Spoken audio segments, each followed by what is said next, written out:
आपने कभी नोटिस किया है कि लाइफ में कुछ चीज़ें ऐसी होती हैं जो आप जेन्युइनली चेंज करना चाहते हैं, लेकिन फिर भी उन्हें आप चेंज नहीं कर पाते।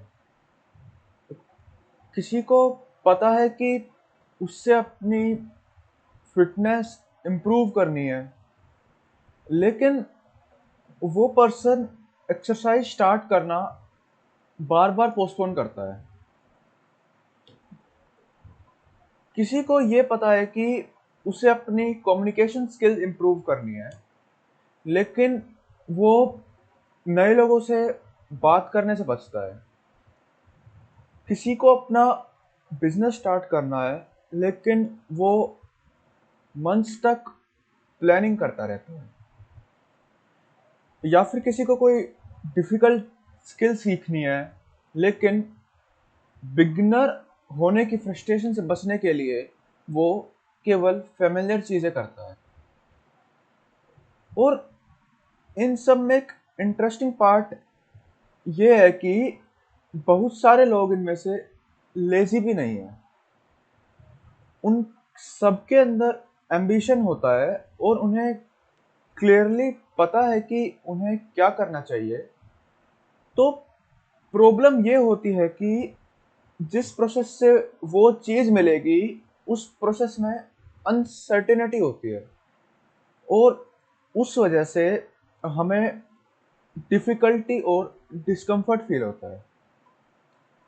और हमारा ब्रेन नेचुरली अनफेमिलियर सिचुएशंस को फेमिलियर सिचुएशन के साथ कंपैरिजन में ज़्यादा डिमांडिंग मानता है। इसी को समझना कंफर्ट जोन को समझने के लिए इम्पोर्टेंट है। जैसे हम नॉर्मली कंफर्ट जोन को एक सिंपल कॉन्सेप्ट की तरह देखते हैं कि जो चीज़ कंफर्टेबल है वो कंफर्ट जोन में है, और जो अनकंफर्टेबल है वो कंफर्ट जोन के बाहर है। लेकिन साइकोलॉजिकल सेंस में कंफर्ट जोन का मतलब सिर्फ कंफर्ट नहीं होता।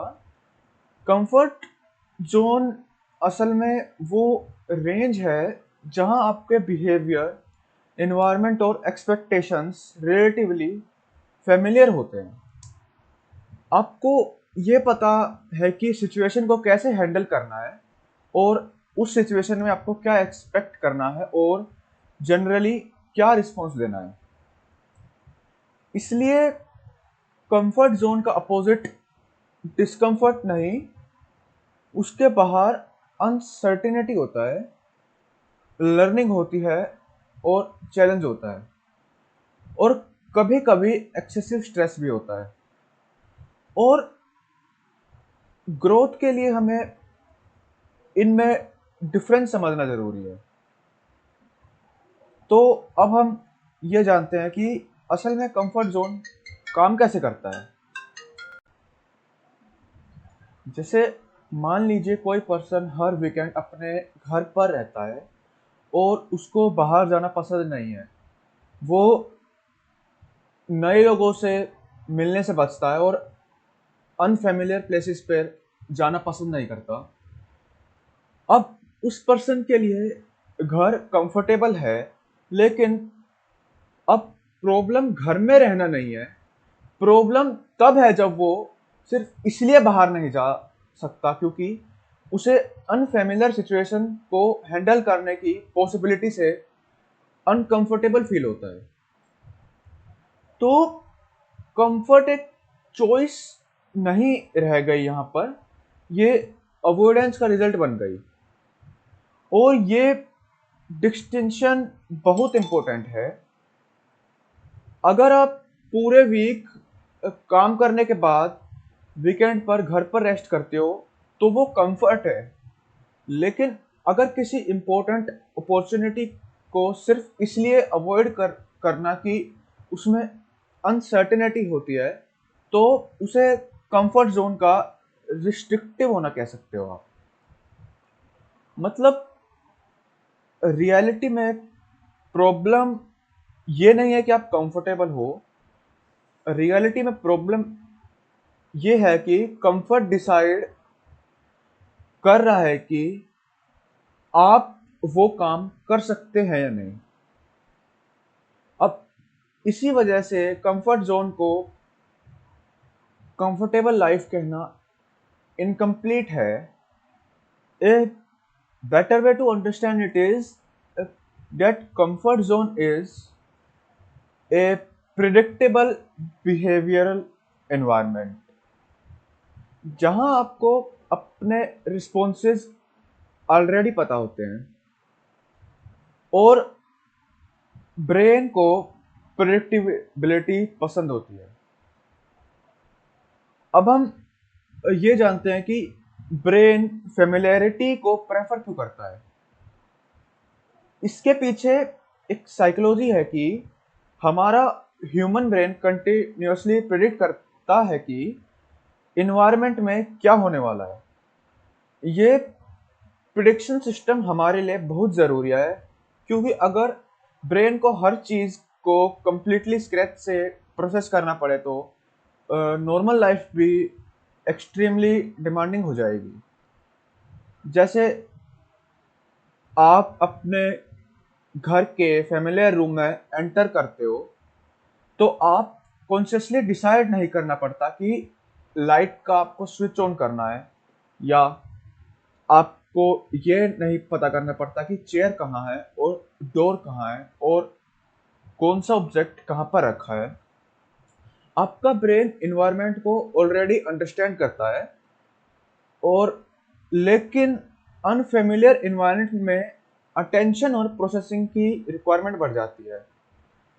तो इसी वजह से नई सिचुएशन में हम ज़्यादा कॉन्शियस फील करते हैं। जैसे कि आपको नई सिटी में बहुत कॉन्शियस फील करना पड़ेगा, आपको किसी नई स्किल को जीरो से सीखने में बहुत अटेंशन की ज़रूरत पड़ेगी और आपको अपना बहुत ज़्यादा फोकस उस स्किल पर डिपेंड करना पड़ेगा। अब इन सब सिचुएशंस में आपके ब्रेन के पास कोई प्रीवियस एक्सपीरियंस कंपैरेटिवली कम होता है, और जब प्रेडिक्शन लेस सर्टेन होती है तो अनसर्टेनिटी बढ़ जाती है। तो यहाँ एक इम्पोर्टेंट पॉइंट है कि अनसर्टेनिटी इटसेल्फ डिस्कम्फर्ट क्रिएट कर सकती है, even when the situation is not objectively dangerous. इसीलिए कई बार नए पर्सन से बात करना डेंजरस नहीं, लेकिन फिर भी आपको ऑकवर्ड फील हो सकता है उस सिचुएशन में। नए जिम में जाना डेंजरस नहीं, लेकिन फर्स्ट फ्यू वीक आपको अनकंफर्टेबल फील होगा। किसी अनफेमिलियर स्किल को सीखना डेंजरस नहीं है, लेकिन बिगनर होना फ्रस्ट्रेटिंग होता है। तो जब हम किसी अनफेमिलियर सिचुएशन से एस्केप करते हैं तो हम अक्सर एक्चुअल डेंजर से नहीं, बल्कि अनसर्टेनिटी और डिस्कम्फर्ट से एस्केप कर रहे होते हैं।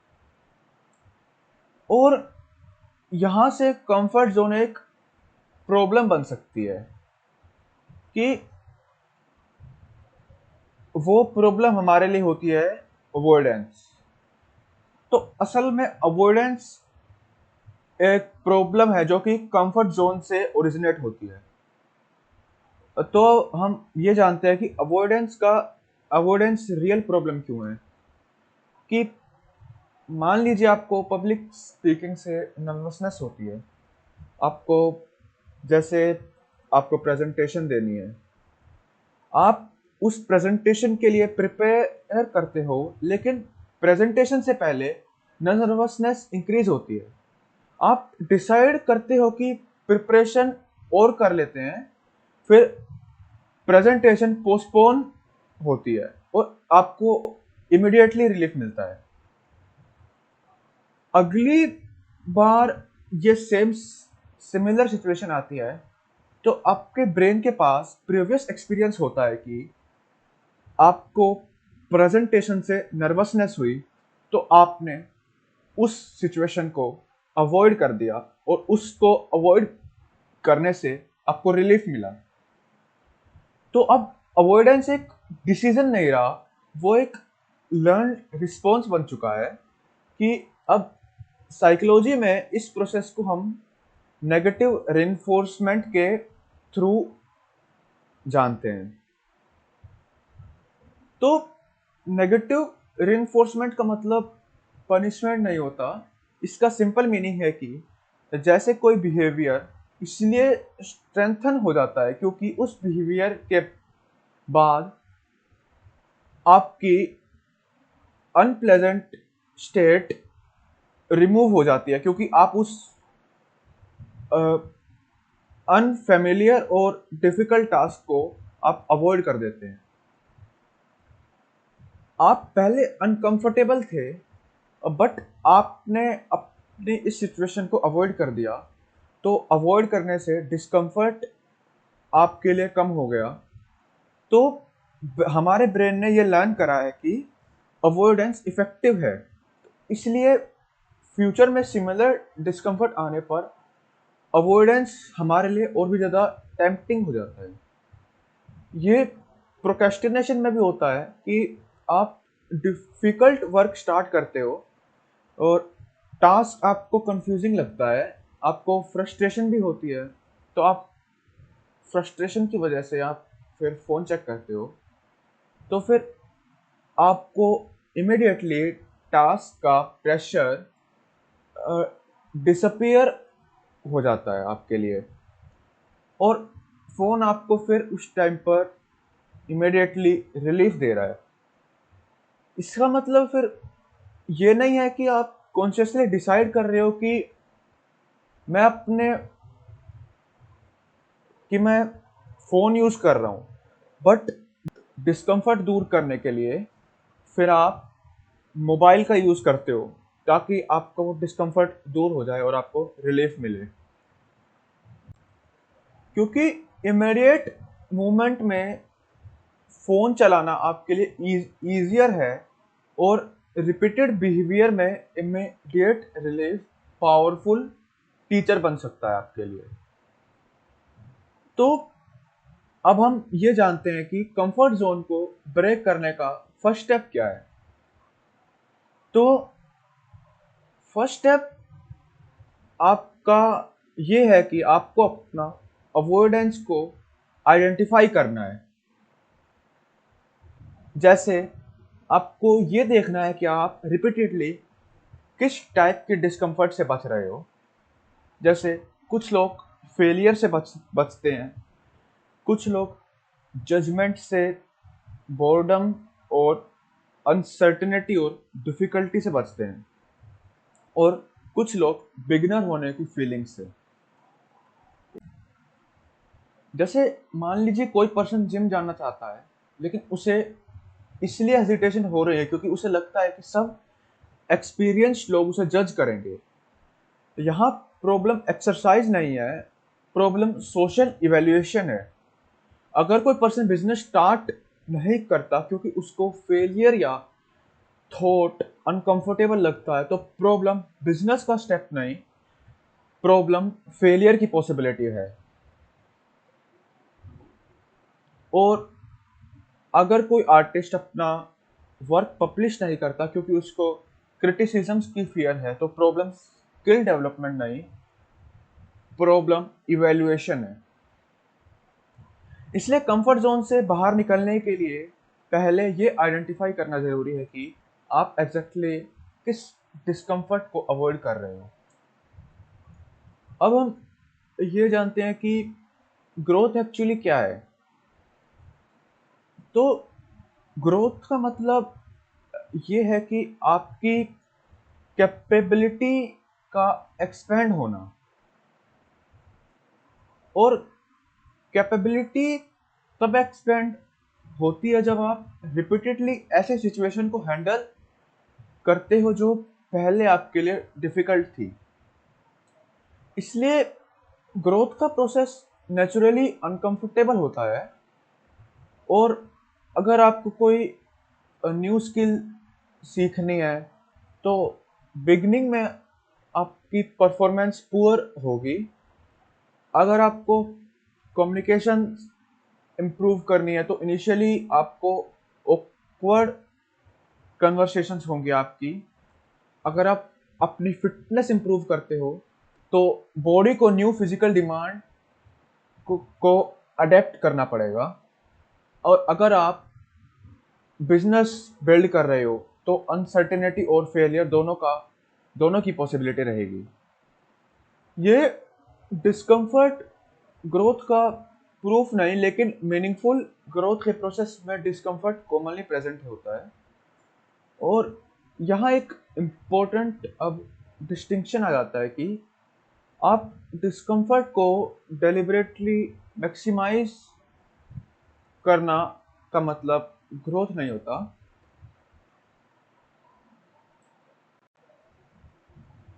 क्योंकि ग्रोथ के लिए चैलेंज का लेवल मैनेजेबल होना चाहिए।